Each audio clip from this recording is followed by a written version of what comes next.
Hi po, Pastor EJ. Tanong lang po, pag Christian ka na po ba, hindi ka na po ba pwedeng magkasala? At kung magkasala ka man po, ay may karapatan ka pa rin po bang lumapit sa Diyos at magsamba sa Kanya? Please panotice po at sana magawan nyo po ng video. Salamat po.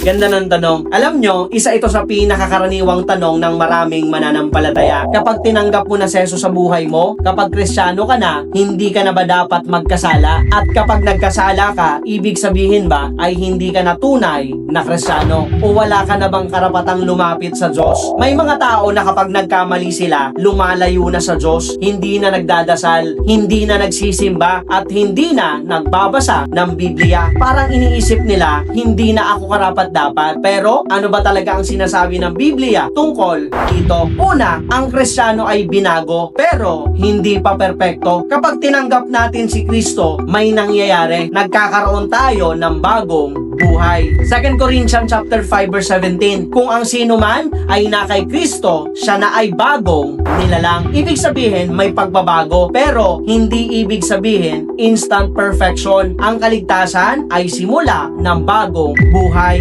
hindi pagtatapos ng pakikibaka. Pangalawa, kapag ang mga taong malapit sa Diyos ay nagkakamali. Kung iisipin natin na ang tunay na mananampalataya ay hindi na nagkakasala, magkakaroon tayo ng problema sa Biblia. Isipin natin ang ilang halimbawa. Si Peter, itinanggi niya si Jesus ng 3 beses. Si King David, nagkasala ng pangangalun niya at pagpatay. Kahit ang apostol na si Pablo ay nagsabi, Romans chapter 7 verse 19, ang mabuting nais kong gawin ay hindi ko ginagawa, ngunit ang masamang ayaw ko ang siya kong ginagawa. Ibig sabihin, kahit ang mga taong ginagamit ng Diyos ay dumadaan sa pakikibaka laban sa kasalanan. Pangatlo, ang pagkakaiba ng Kristiyano at ng taong walang Diyos. Hindi ang pagiging walang kasalanan ang pagkakaiba. Ang pagkakaiba ay ang puso. Pagkatapos magkasala, ang taong walang Diyos ay komportable sa kasalanan. Pero ang tunay na mananampalataya, kapag nagkakasala, masakit sa puso, may conviction, may pagnanais na bumalik sa Diyos. Ang tanong, may karapatan pa ba tayong lumapit sa Diyos kapag nagkasala tayo? Ito ang magandang balita. 1 John chapter 1 verse 9. Sinasabi na kung ipapahayag natin ang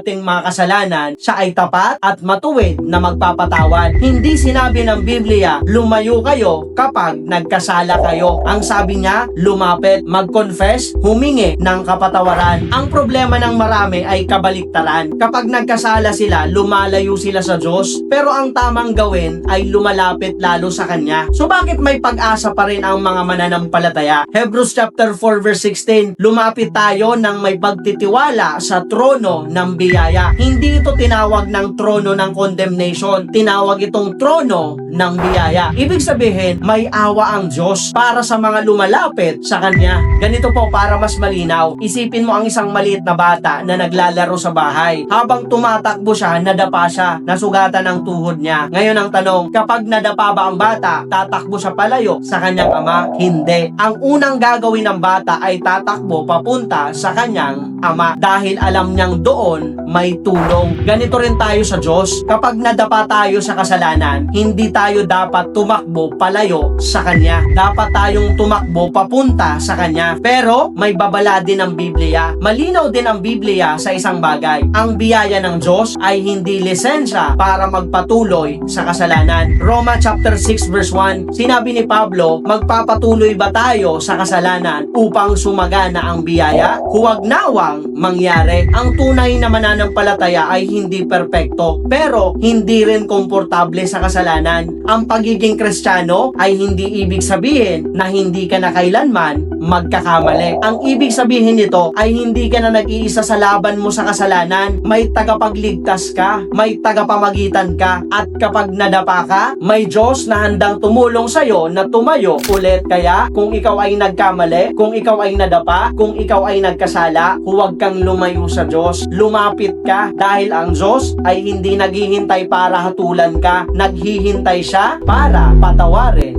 ka.